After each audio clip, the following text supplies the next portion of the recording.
In scary, uncertain times like we've had this year, people often ask me, how do you stay disciplined in uncertain times?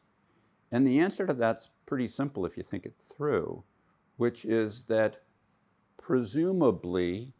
you knew why you owned what you owned, and why you owned was tied into who you were, what you needed, and where you were going in the longer term. Now, if that's not true,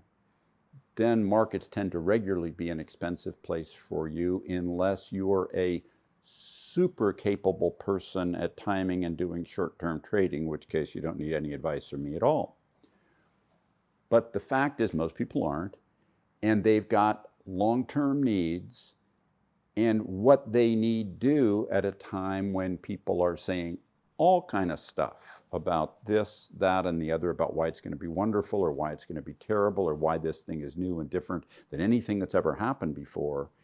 is to remember that markets pre-price out 3 to 30 months into the future. And even if your prior plan won't pay off for you in money in the next 3 months, 6 months, 12 months, 24 months,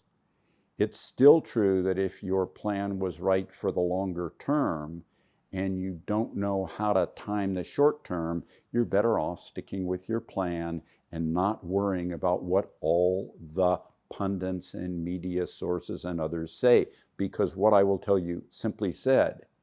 is that most of the time, they're wrong.